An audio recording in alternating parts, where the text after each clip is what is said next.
guys, welcome back for another video. Today I wanted to chat about how I did on my goals for the month of April and what my plans are for the month of May. Now, for those who might be new, I share my goals in 5 different categories, and I share them in hopes of inspiring you to work towards your goals in that coming month, but also to help hold me accountable to the things that I want to do.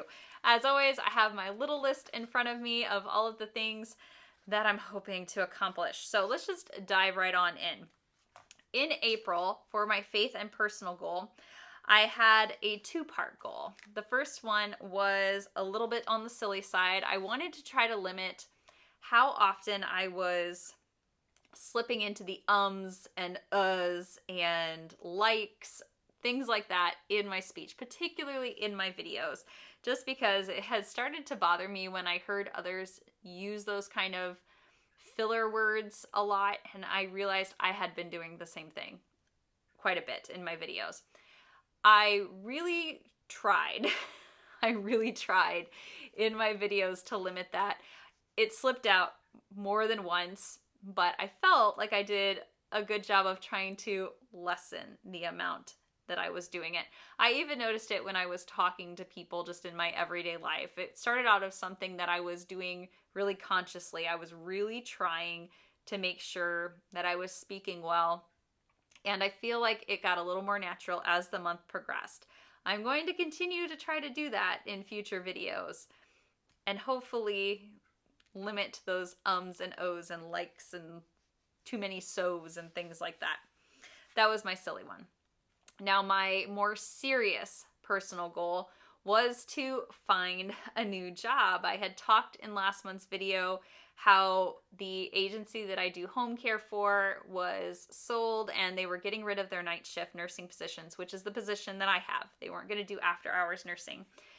I am really excited to say that I have accepted a new job, and when my current role ends in the middle of May, I will immediately start orientation for the new position. I am going back to working in the hospital setting, which I have not done full-time in like 6 years. So that will be a big shift. However, I'm excited about this new role. It will be different hours than what I do now. I work 7 days on, 7 days off now, and I work 5 p.m. till 8 a.m., which is, it's crazy busy sometimes. It's slower other times. And it's been my routine for so very long. I will be going to a 3-12-a-week shift. I'll be working 3 p.m. to 3 a.m. And I think it will be good. I like the unit that I shadowed on. I think it will be a good fit. And I'm just looking forward to trying something new. So thank you everybody who prayed for me and who gave me such supportive comments and emails after that last video. It meant so much to have your encouragement, and I'm really excited for this next stage in things.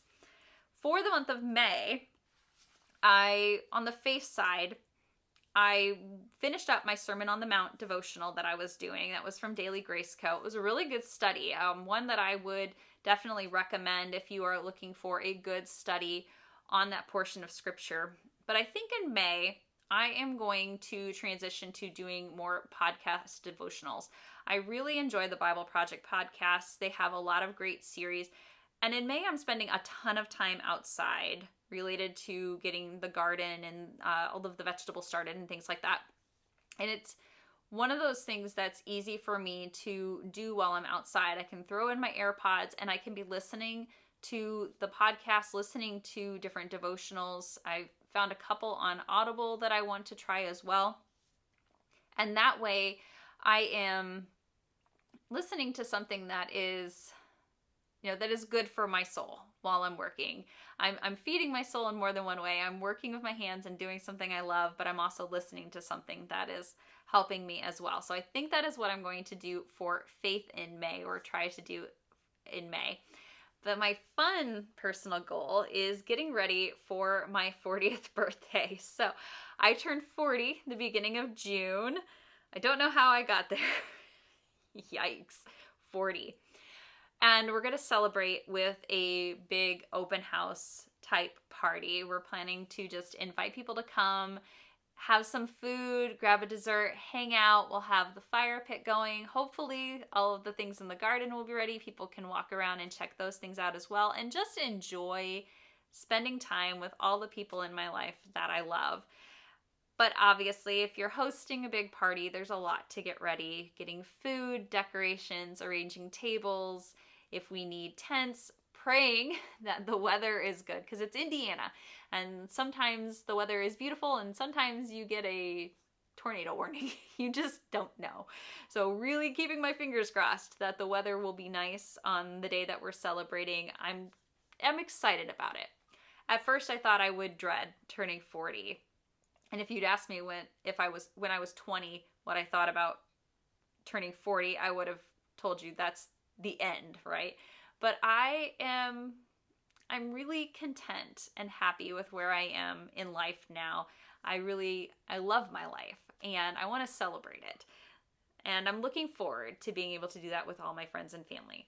I'll be working all month on all of the different preparations for that celebration. That flows in really nicely to the home and garden category. In April, my goals were to get the new garden beds in the ground and to do a deep cleaning of the kitchen.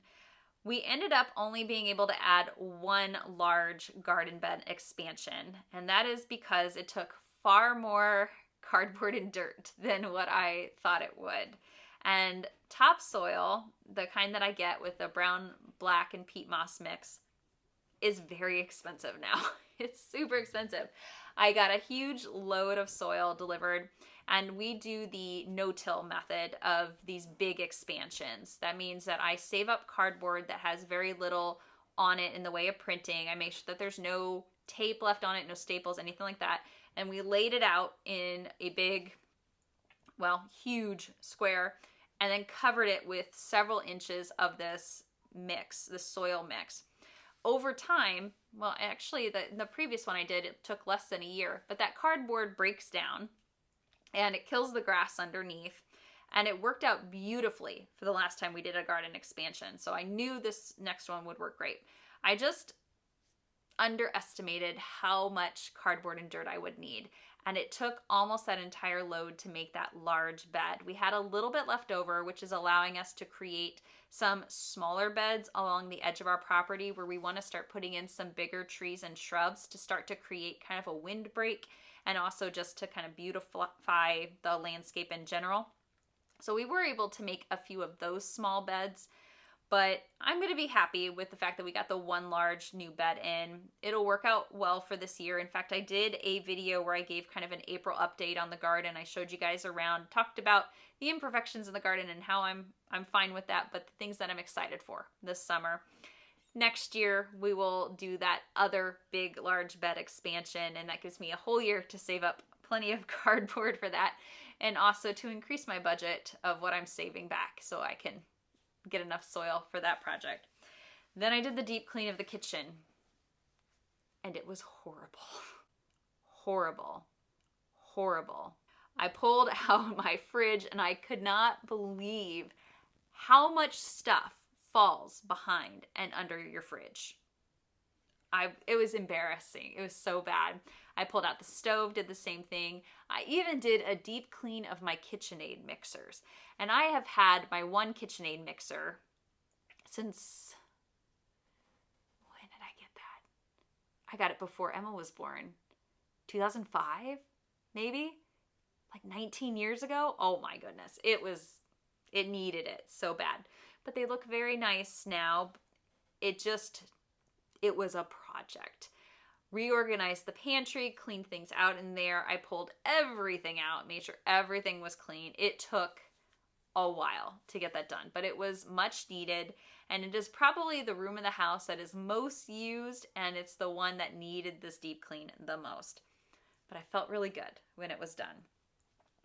In May, I'm not worrying about any projects in the house.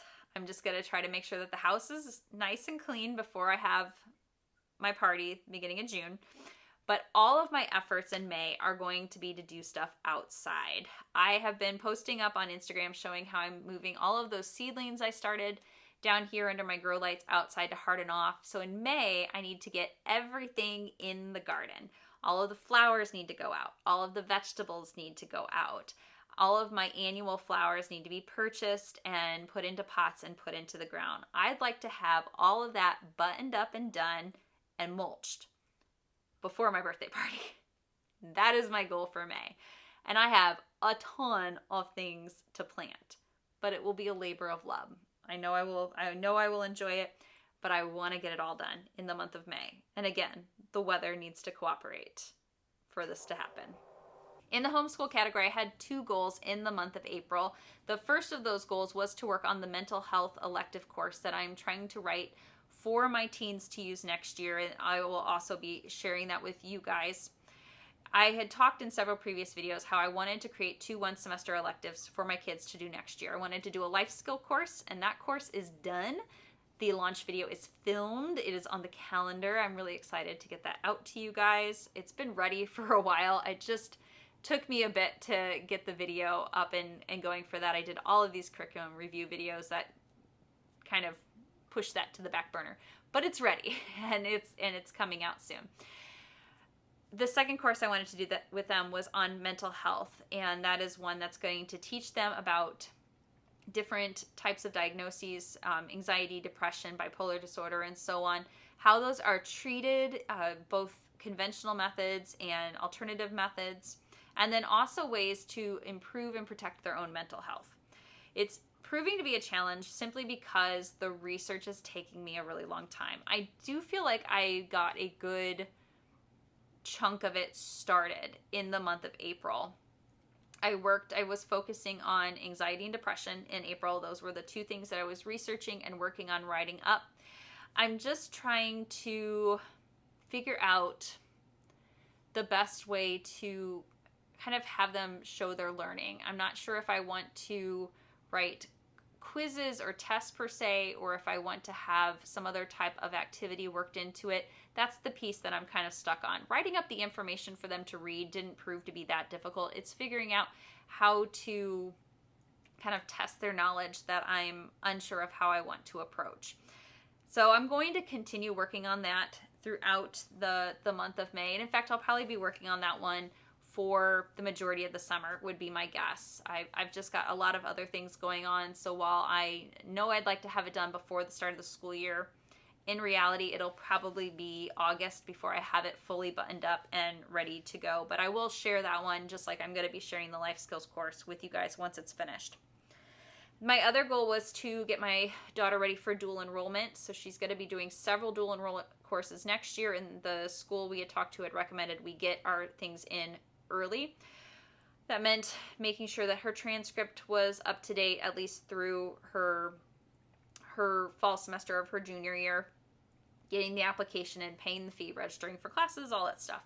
I will have a video coming out later in May where I'm going to talk just about the things that we had to do for dual enrollment. Obviously, that's going to be super specific to where your child is going to school and what types of courses they're doing and what state you're in. But I thought just by sharing what we did, that would at least give you a starting point. It might be helpful for you.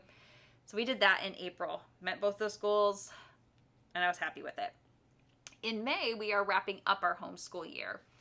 And that means that I'm going to focus on 2 things. The first is to make sure that both my kids' transcripts are up to date for the year. So adding in their final grades for all their courses from this past year, and just double checking that I have everything squared away. I have transferred everything that I had previously been tracking into the transcript workbook that I made. I did a video sharing that, and if you check out my Buy Me a Coffee link down below, there's a shop page on there which has different resources you can download, and the transcript workbook is free. It's an Excel document where you can enter in your kids' information and it will transfer it onto a printable transcript. And there's different formats on there. I go through all of this in the video, so if you want to check that out, I'll link the video for you that explains how that all works. But it's a free resource that I made for our homeschool, and I thought you guys would find it useful. So I'm going to work on getting their transcripts up to date. And then the second part is I have to finish this year's section of our NCAA eligibility paperwork. And it's really important I get this done because this is the big summer for recruitment for my daughter. My daughter wants to play college golf, and NCAA has specific things that you have to do as a homeschooler to be considered eligible to play for NCAA division teams in college. There's a whole packet you have to fill out. There are pages you have to fill out for each core course explaining like a course description, what materials you used, how you evaluated their work, and so on. And those take time. And it's so much work to do. I'm not gonna lie, it's so much work. And I need to get this year's stuff all the way done. I did one video, and this has been a while ago, talking about these requirements. Let me know if you think an update video would be helpful. Would it be helpful to show you what our packet actually looks like, all completed, what types of things I put in there, or where we're at with things, how recruitment works and all of that? Let me know. I know not everybody has a child who's interested in playing college sports, but if enough people think that would be something that would be helpful as homeschoolers, let me know. I'd be more than happy to add that onto my schedule of videos to be able to update you on that. It's one of those topics where I couldn't find anything on when I was first researching. And so I felt like I was starting behind, but now that we've been working on it for a while, I feel like I've got a fairly good grasp of what we need to do. It's just mentally hitting me as a mom every time we sit down and fill out another recruitment questionnaire, or she's working on composing emails to coaches, and I'm just not ready for this child to be a senior next year and to be deciding on where she's going to school. It's just, how did we get here? She was just 5 yesterday. But that's my homeschool goals: transcript updates, NCAA paperwork updates. In the health category in April, I just wanted to get some better quality sleep. I am not someone who needs a lot of hours of sleep. I don't need to sleep 8 to 10 hours to feel rested. I have been a night shift nurse or a night shift worker for so long that I've just trained my body to be good with 5 to 6 hours of sleep. So please don't come after me and say, oh no, you have to have 8. As long as I can fall into a deep sleep right away, and I can get that amount of sleep, I wake up, I feel rested, I'm good for the day. That is just how my body operates. But I had been getting poor quality sleep for a while, and I think a lot of it was from the stress of not knowing what was going to happen on the job front, having to find a new nursing position, and just feeling all of that stress. I'm happy to report my sleep did get better once I had another job lined up. I knew it. I knew that was going to be part of it, was that stress. And as soon as I had accepted a new position, it was like, boom. I could lay down and I could fall into a deep sleep, and I was waking back up and I felt great.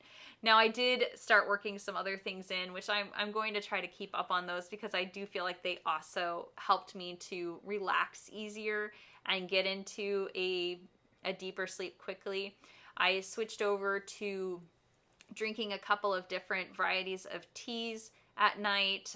They are obviously decaf teas, but just some different mixes that I felt helped me to relax. I would sit down with that cup of tea and a book and just have a good 15-20 minutes of relaxing, decompressing. And then that kind of got me to where I was feeling drowsy, and then I could go to sleep after that.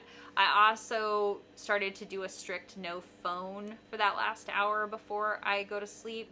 That also helped. When you're looking at your screen, you're scrolling through things, it's, stimulating your brain, and it makes it harder for your brain to quiet down in order to sleep. So I would go ahead and I would set my alarm and put my phone to the side and just try to stay off it for that last hour before I went to sleep. Those two things I felt really were helpful, and I'm going to try to maintain those going forward. In the month of May, I am finally going to bump up my water goal again. If you've watched goal videos for me from earlier this year, you know that water is just not something that was my preferred beverage for a really long time. I was a coffee gal. I love my coffee. I still love my coffee. But I was trying to drink more water again. My skin needs more water. My overall health requires me to increase my water intake. So I'm finally going to do another little bump up. Got a goal of 44 ounces a day, which might sound low to some of you and high to others. It's just where I'm at as far as bumping it up. I have gotten much better about always having water nearby, and I do feel an awful lot better when I make sure that I'm getting enough. Working outside more too. I worked outside a ton in the month of April. I know I'm going to do more in May. If I always have water handy, that will help me to be able to maintain the pace that I need to get everything done in the garden. The other thing that I want to do in May is really do some focused work on my back strength. We did all of that moving of soil and dirt, and we were planting trees. I say we. I had help moving the soil and the dirt, but I've planted 5 trees myself this year. And I am not as young as I used to be, and I definitely was feeling it in my back for several days after doing those things. And I'm not a weak person. I'm a pretty physically strong person. I can do quite a lot, but it was definitely putting a lot of extra strain on my back. And I know better. I'm a nurse, dang it. I know how important it is to protect your back. I just think I need to do some more focused strength training on my back. I know that 1 month is not going to fix the issue, but I am going to try to add in some additional lifting exercises into my routine to focus in on strengthening my back muscles, and largely really try to work on like my lower back and make sure that I'm not injuring that. And I think working more on stretching, I do some general stretching when I work out, but I really need to spend a little more time on that. I mean, not like an hour a day of stretching or anything like that, but maybe spend a good 10-15 minutes stretching before and after a workout and trying to build back some of that flexibility I had in my back when I was younger. I think those things will help me to avoid injury going forward. So pretty basic health goals there. Family and relationships, I had one goal in April, and that was to do some summer clothes shopping days with my kids. We had pushed it off from March because of March Madness, and it needed to happen in April. Well, this goal was met, but in a roundabout way, because my mom swooped in and decided she really wanted to take the kids shopping for summer clothes. And you don't get between a grandma and her grandkids that she wants to spoil. If grandma says she'd like to take the kids shopping, you let grandma take the kids shopping. And she did. And it was really nice. I didn't ask. She offered, and she and the kids had a good time. They got to go out and get things they needed and spend some quality time with their grandma. So while I didn't get that shopping day, lunch day out with my kids, of course I'm spending time with them in lots of other ways. So they did get their summer clothes shopping. My son feels very trendy with all of his gear. My daughter has a ton of golf clothes. She works at a golf course and she golfs. So her day-to-day wardrobe from now until September is pretty much golf outfits every single day. But they got what they needed. They're happy. I'm happy. And it saved me a ton of money. So that goal kind of got met. In the month of May, I really just want to attend and be present for some big events that my kids have coming up. My daughter has a couple of golf tournaments that she's going to be in, and I'm not always able to make all of her golf tournaments. A lot of them are out of town, sometimes several hours away. We don't know until a few days prior what her tee times are, and it is a long day when somebody has a golf tournament. We're talking about 4 to 5 hours, sometimes more, on the course on a day. And then there's the drive back, and then it happens again the next day, because her tournaments are almost always 2-day tournaments. A lot of times there are conflicts with my work schedule, or at least what my work schedule is currently, where she might need to leave for a tournament before I'm off call. She might be playing until I go back on call again, and I can't go out of town. I can't drive 2 hours away and then have to be back, for work. So I'm not always able to make them. But she has some coming up in May that I should be able to go to. And I'd like to go and be there and just be supportive of her. And if you've gone to golf tournaments, that means just following around and being very quiet and occasionally, you know, little claps and good shots and things like that. But just so she knows that that I'm there and that I'm proud of her. She has been putting so much work into her golf over the last couple of months. I mean, she's always worked hard, but she has been doing personal training. She's been doing lessons with her coaches. She's been going out and practicing on her own. She is really just pushing herself hard because she knows what she wants. She knows she wants to play in college. She knows that this is a big season for her. And I think that's, you know, that's a lot to have to carry as a teenager, and I just want to be there and be supportive of her. And it's beautiful to watch her golf. She is amazing. I stink at putt, so I don't know where the golf talent came from, but she's amazing, and I want to be able to be there and be supportive. And then both of my kids are going to be attending a homeschool prom this month. We have a fantastic organization in our area that organizes a homeschool prom. Every year they rent a beautiful theater downtown that has gorgeous ballrooms. In fact, I think one of my high school proms was there. Pretty sure one of mine was. But it's a beautiful facility. And while I'm not chaperoning or anything like that, there's, you know, all of the little things that you have to do to work up to prom night. Getting the dress ready, getting your accessories, even silly things like, because she's a golfer, you know, she wears the golf glove on one hand, and so you get the tan line, like finding self tanners to help with that, helping my son get a corsage for his date, and all of those little things. I just want to help them with all of those little things leading up to it that they want help with, and then of course be able to be that mom getting a whole bunch of pictures before they go to the dance. So it involved in a small way, but it's a big night for them. My daughter had a blast at this homeschool prom last year, and my son's really looking forward to going for his first time this year as well. And I'm just really excited that this is an opportunity that they have and something that they can do. And that's it. Those are my goals for the month of May. I would say this is actually probably one of the lighter months for me goal-wise. I think I'll be able to do all of it. Again, really hoping for some good weather so that way I can get all of those outdoor things done. And I know I'm going to have fun, you know, working on some party plans and things like that. I'm going to try to stay really positive about turning 40. I'm feeling really good about it now. And as long as I don't throw my back out doing all that yard work, it'll be a good month. Let me know down in the comments, what kind of goals do you have coming up for the month of May, or how did things go for you in the month of April? I love to hear from you and provide some encouragement back and forth. As always, thanks so much for joining me for today's video, guys. I'll see you in the next one. Happy homeschooling.